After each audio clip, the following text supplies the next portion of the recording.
Hello, my name's Jackie Kay and I'm Chancellor of the University of Salford and also the Scottish Macker, or the National Poet of Scotland. For years I've been coming to Manchester Literature Festival and I really admire the whole festival.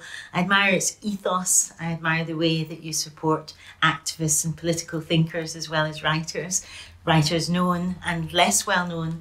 I admire the way that you support writers in translation. I admire your Manchester sermon. I think the events have a great buzz and energy to them, and I've been at so many over the years. I've loved doing events myself, often with my dear friend Ali Smith. They've been fantastic events. I've also loved attending events like the Manchester Sermon, which have given me food for thought for a very, very long time. But it's upsetting to me that you're in danger now, and I would really love anybody who supports you and literature, new writing and writers around the world to dig a wee bit into your pocket and pay the price of a drink or the price of a theatre ticket or anything that you could actually afford, and go on the website www.manchesterliteraturefestival.co.uk. Cheers.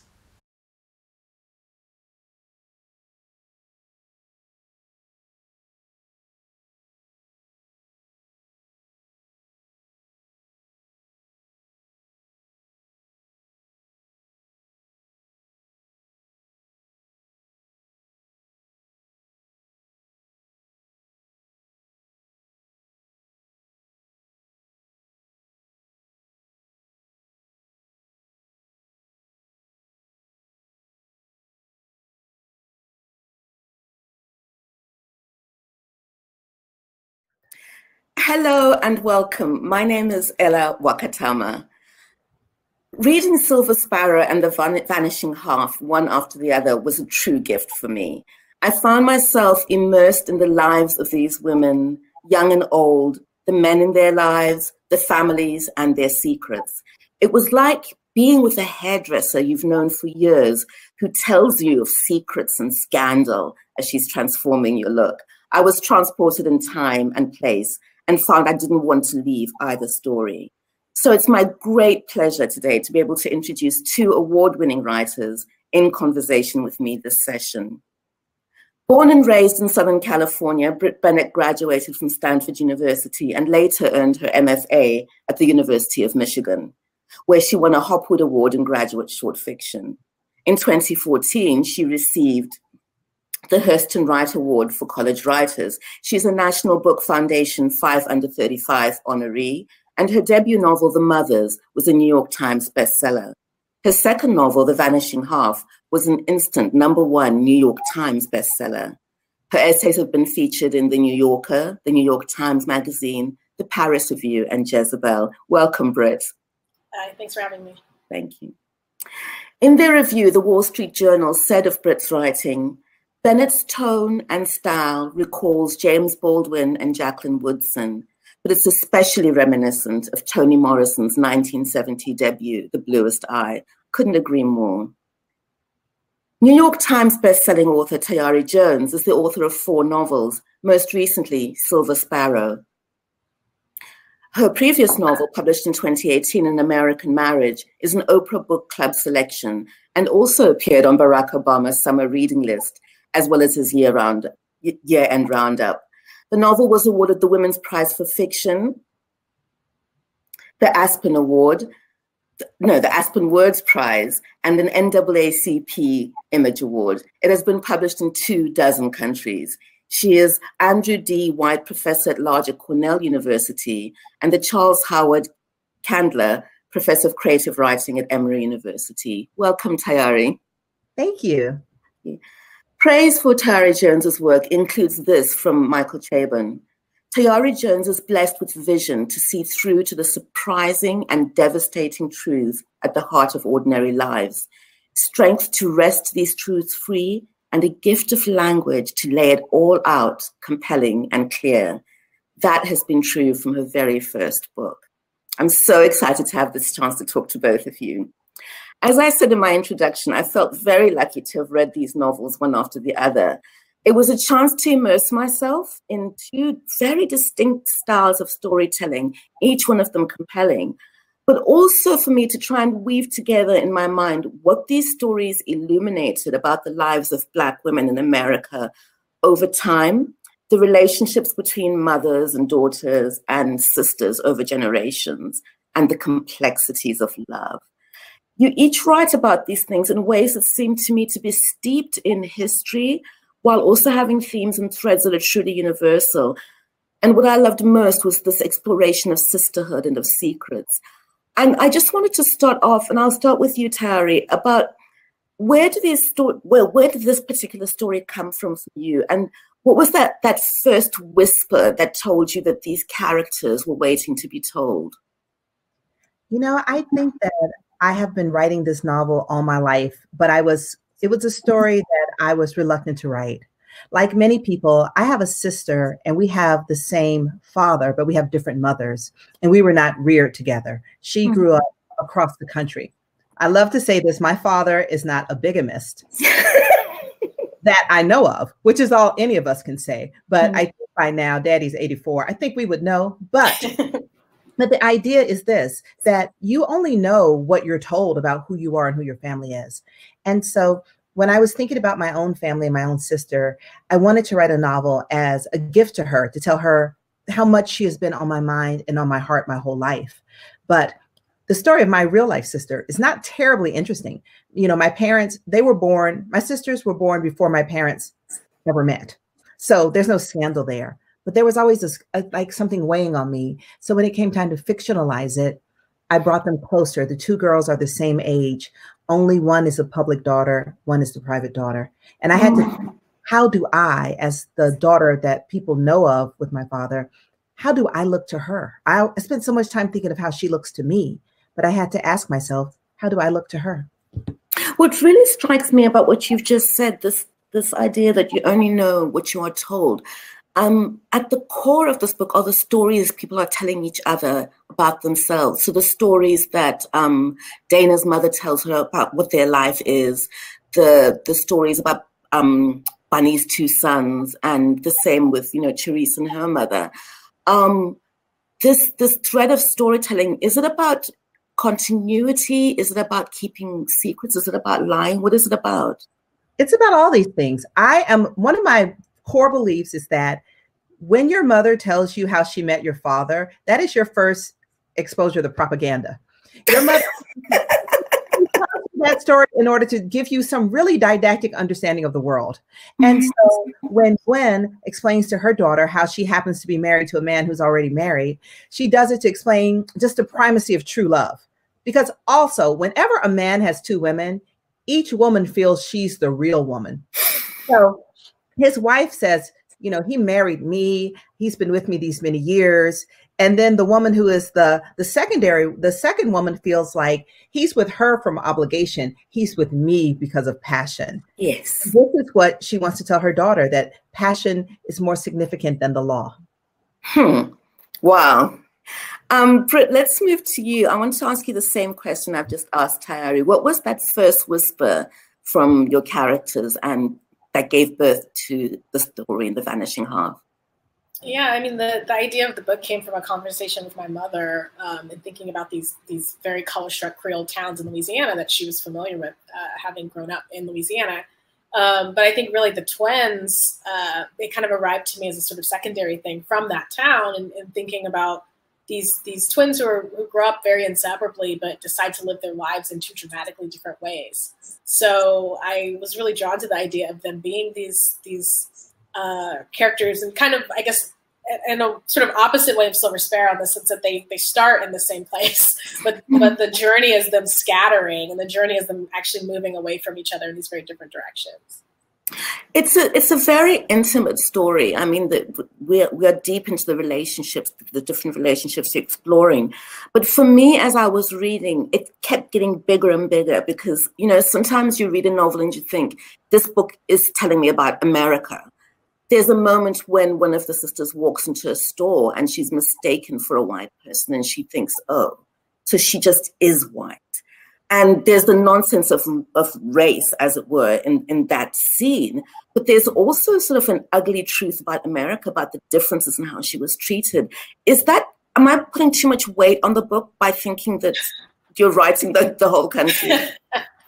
I mean, I don't know if you're putting too much weight on it. I do think that is like a weighty thing to take on as sort of America and the history of race here. I don't know that I thought about it in that sort of grand of a scope.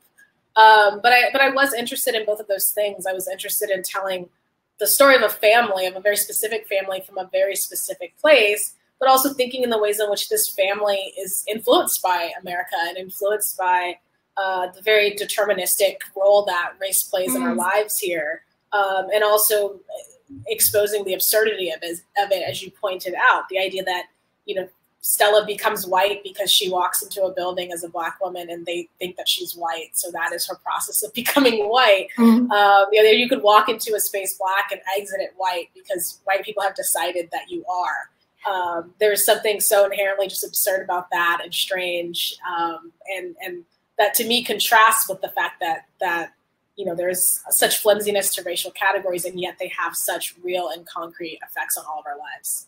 They really do. And Tayari, there's a scene in Silver Sparrow where someone says to Raleigh, "Are you colored?"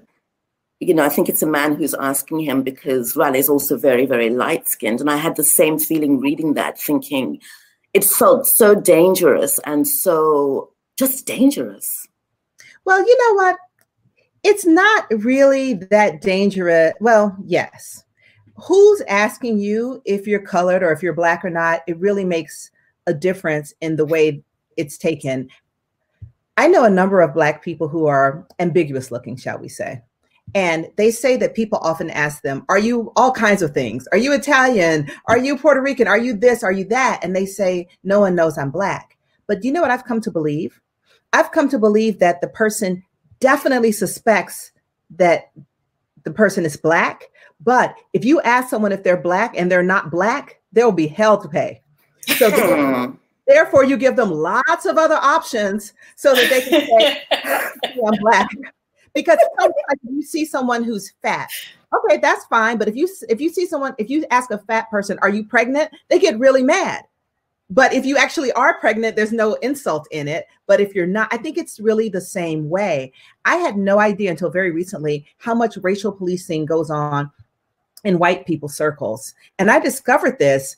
I went to something about people with curly hair, and all these white women were on the stage and they were like weeping over their ringlets. And I was like, what in the world is happening? But it's because their ringlets were seen as a sign of potential racial impurity. Yeah. It's like a thing. I had no idea. But you know, you're making us laugh, but at the same time, I'm shivering. I'm shivering. I want to come back to this discussion in a moment, but we don't want Brit to go down.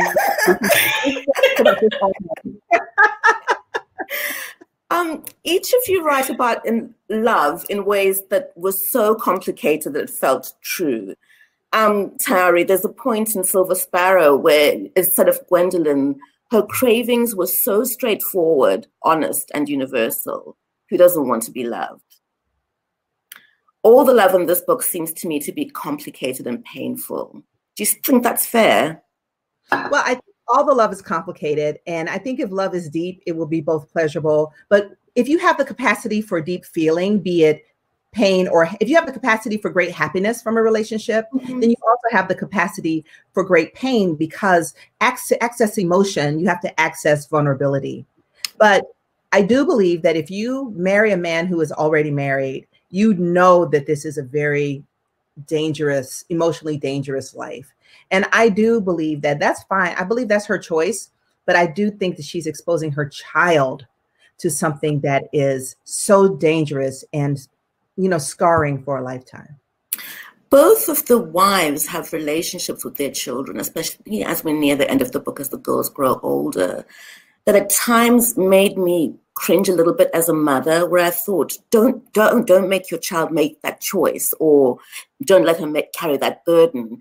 And I think that was another kind of complication in love, that love between mother and daughter that can be so warped, so dependent as well. And it seemed to me quite special that you were exploring that too. For me, that came from, this is going to sound really strange, but for me, that came from a kind of fantasy life I have. My mother is very appropriate. My mother would never put me in an inappropriate situation or have me carry burdens that were not appropriate for a child to carry.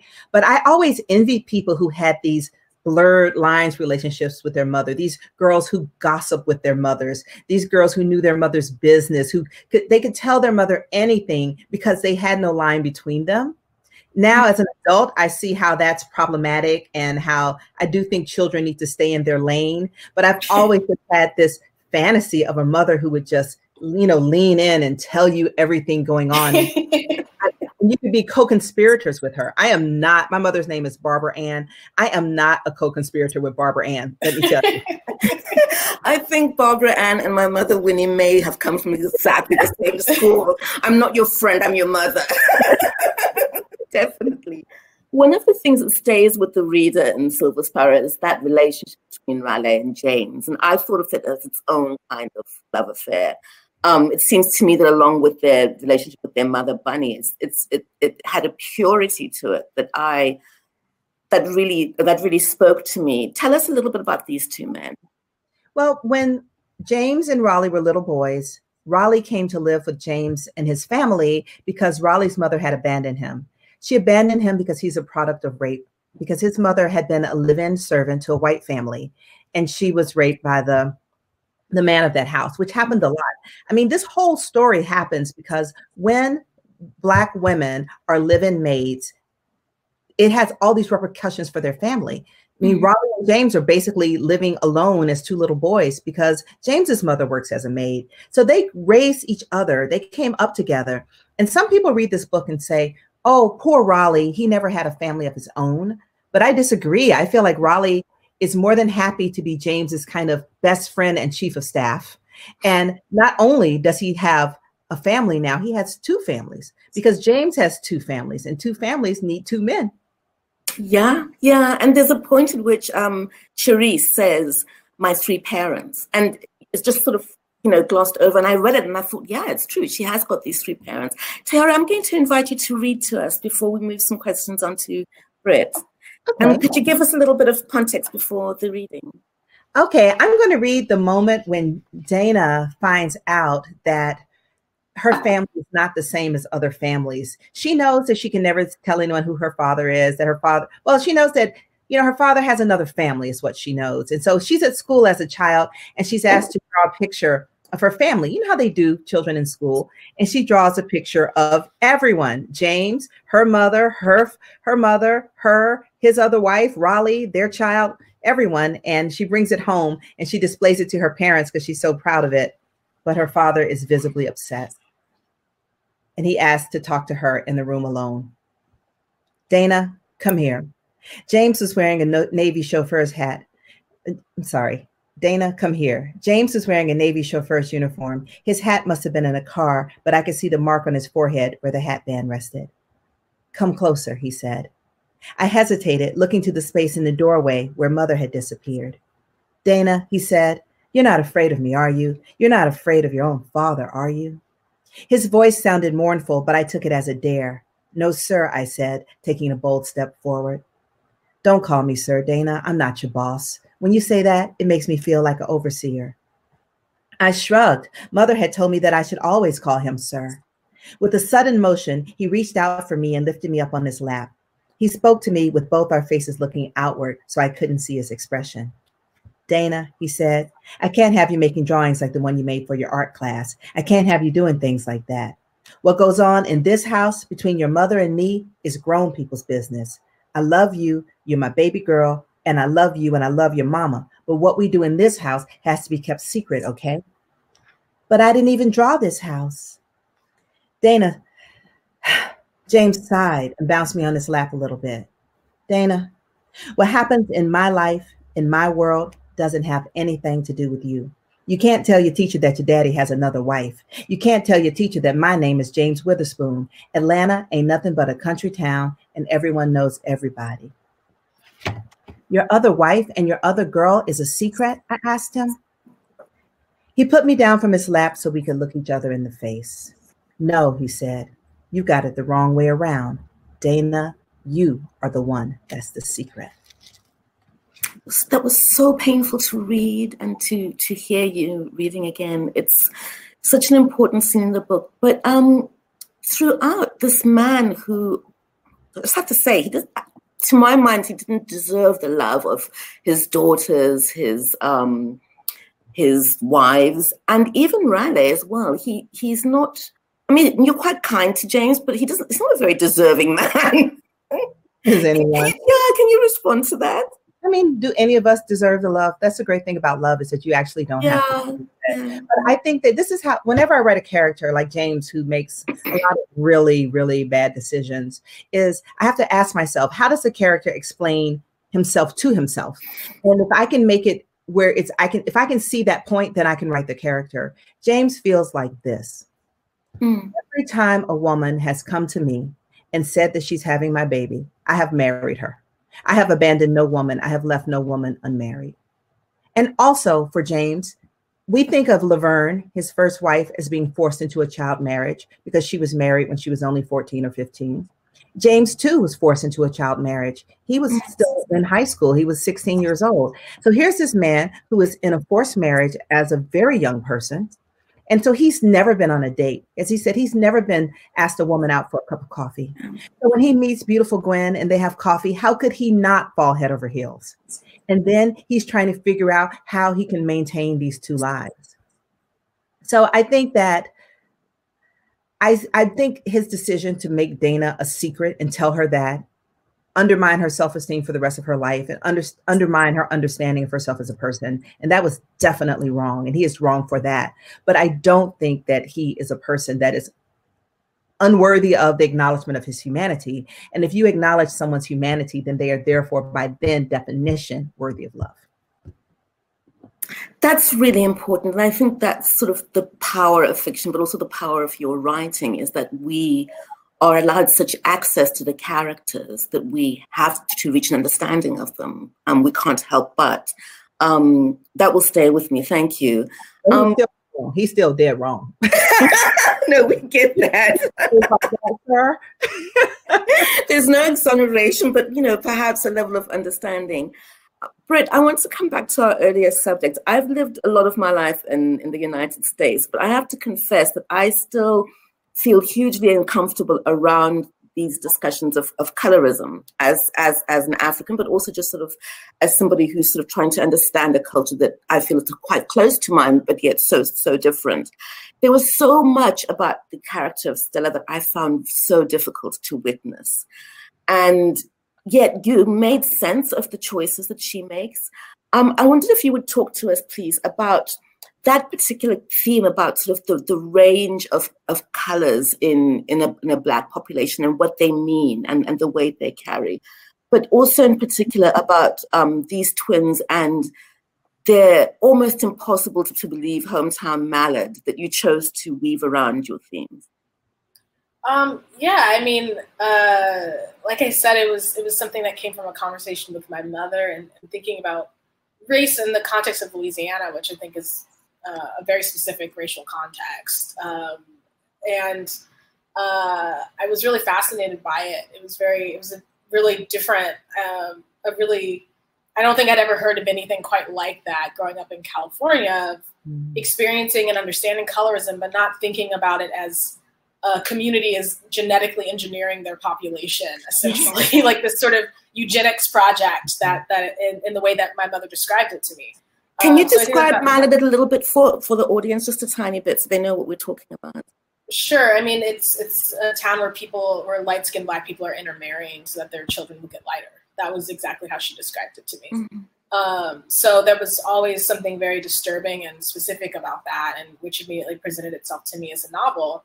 And thinking about Stella, I wanted to think about these twins who came from that town, and how do you grapple from coming from a place like that? I wanted to look at these light-skinned characters like Stella and Desiree who come from this town and decide to go in different directions, and also Desiree's daughter Jude, who is dark-skinned and grows up in that town and obviously has a very dramatically different experience there than her mother did. So to me, it was a way to explore colorism in a way that felt concrete. It wasn't this kind of hypothetical idea. It was located in this very specific place that was embodying this really toxic ideology that exists throughout the world. You know, it's obviously not just an American phenomenon, and it's not just a Black phenomenon. It's an idea that comes from white supremacy and that you see throughout people of color throughout the world. But I wanted to look at it at this very specific context of this town in Louisiana, and thinking about these characters having to grapple with the legacy of coming from this place. And those very different decisions they make are, the results reverberate. I think that, bringing the two daughters, the cousins, into contact, and they couldn't be more different. And, it would be hard to look at them and think there's a relationship there. That, to me, was incredibly powerful. As with Silver Sparrow, The Vanishing Half is a book about secrets and the impossibility of keeping things secret, especially when those secrets are people themselves. And it seemed to me that there was a very particular pain to the secrets as lived out in the lives of African Americans, this pain of walking away from family. And, we spoke about this earlier, but that weight of history and the legacy of the past that propelled Stella's decision. But I wasn't really sure that was the only thing, that the being white for Stella meant so many different things. And it was about, well, actually, I want to ask you what it was about rather than surmising. What was Stella looking for? Yeah, I think she was looking for a lot of things. I think for me, the most important thing was that it was not Stella. I didn't want to write a book that was about Stella wanting to be white because she thought that being white is better. That was never interesting to me as an idea. And what I wanted to think of is, what does whiteness present to her? What does accessing whiteness give her? She, is and to me, ultimately, she's searching to reinvent herself. She wants to not be Stella. She wants to be somebody else. She wants to be somebody who did not come from this really sort of tragic childhood that she has. She wants to be somebody who is not completely vulnerable. She wants to feel safe and protected. And I thought of her as a character who kind of builds this tower, and she's now this princess sitting in the tower, and she feels really safe, but she's also trapped. She's actually a prisoner, but she thinks that she has sort of built something around herself to protect herself. And what she's built around herself is using the tools of whiteness and the power and privileges of whiteness to construct the world in a way that to her feels safe. But the irony is that the whole time she feels under siege. She feels like sort of a fugitive on the run from the law, almost is the way that she feels. So to me, it was that irony of that she thinks that she's building this safe world for herself, but in fact, she constantly feels that she's in danger. I love that you made that decision so multi-layered, and what happens as a reader is that you can't really pass judgment because you're thinking on so many different levels. Therefore, you're pushed into understanding, much in the same way that I was, responding to Tayari's last statement. Brit, would you like to read for us? Sure. I'll just read a little bit from the beginning, and this is explaining the town Mallard that the twins come from. It was a strange town. Mallard, named after the ringneck ducks living in the rice fields and marshes. A town that, like any other, was more idea than place. The idea arrived to Alphonse Dussour in 1848 as he stood in the sugarcane fields he'd inherited from the father who'd once owned him. The father now dead, the now freed son wished to build something on those acres of land that would last for centuries to come. A town for men like him who would never be accepted as white or refused to be treated like Negroes, a third place. His mother, rest her soul, had hated his lightness. When he was a boy, she'd shoved him under the sun, begging him to darken. Maybe that's what made him first dream of the town. Lightness, like anything inherited at great cost, was a lonely gift. He'd married a mulatto even lighter than himself. She was pregnant then with their first child, and he imagined his children's children's children, lighter still, like a cup of coffee steadily diluted with cream. A more perfect Negro, each generation lighter than the one before. Soon others came. Soon idea and place became inseparable, and Mallard carried throughout the rest of St. Landry Parish. Colored people whispered about it, wondered about it. White people couldn't believe it even existed. When St. Catherine's was built in 1938, the diocese sent over a young priest from Dublin who arrived certain that he was lost. Didn't the bishop tell him that Mallard was a colored town? Who were these people walking about? Fair and blonde and red-headed, the darkest ones no swarthier than a Greek. Was this who counted for colored in America, who whites wanted to keep separate? Well, how could they ever tell the difference? By the time the Vignes twins were born, Alphonse de Sora was dead, long gone, but his great-great-great-granddaughters inherited his legacy, whether they wanted to or not.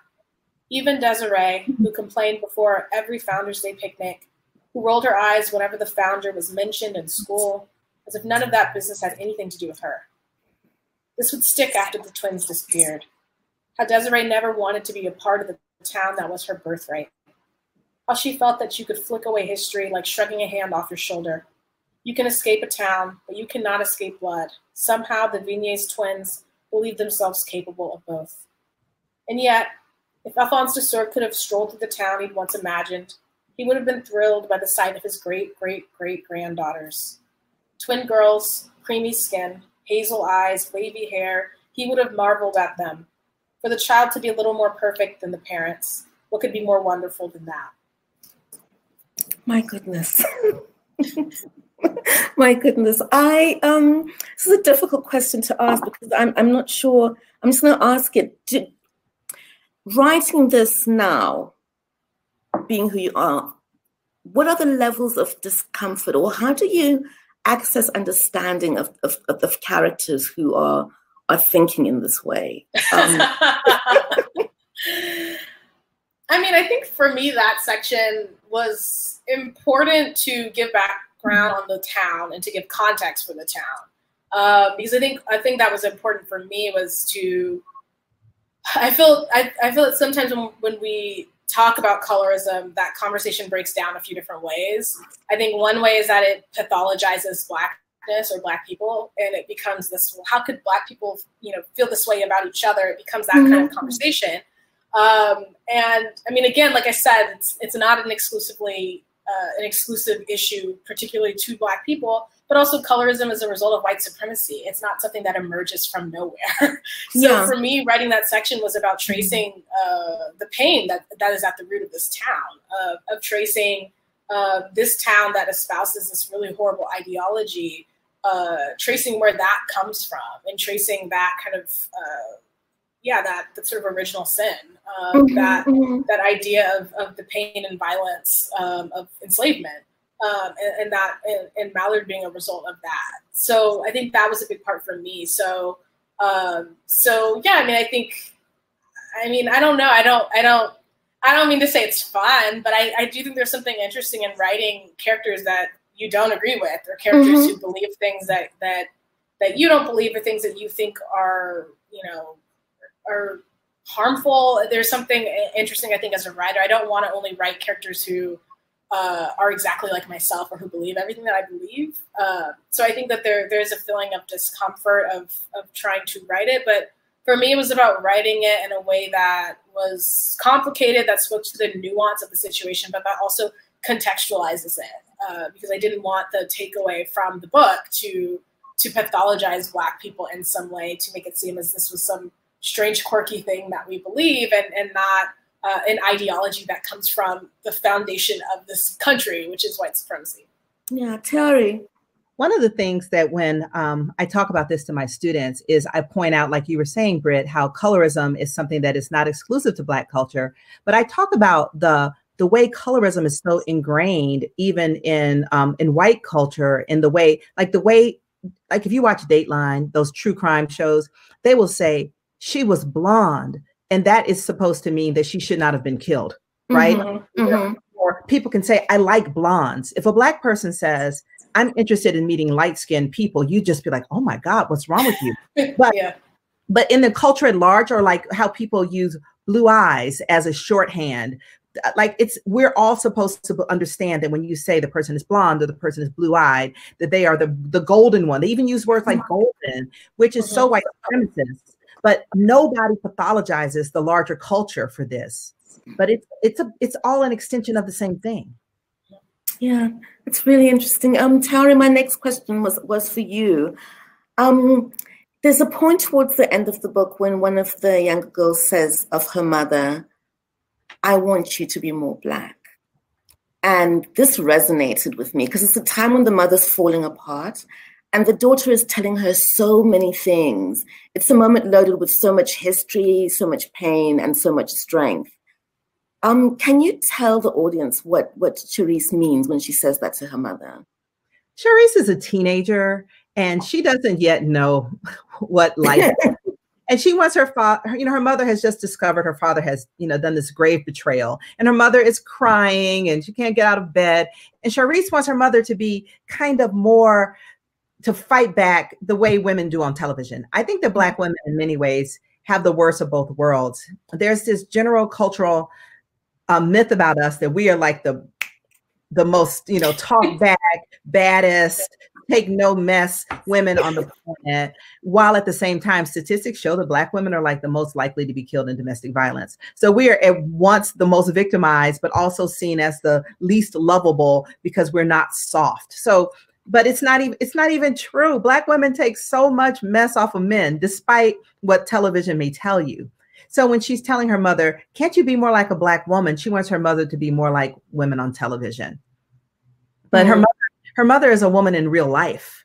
And in real life, when you find out your husband of many years has a whole nother family, I think you reserve the right to get in the bed and stay there if that's what you want to do. It's almost a moment of Laverne, who, as you said, was sort of, she's 14 when she's forced to get married, and actually doesn't quite understand how she got pregnant, as in, what happened.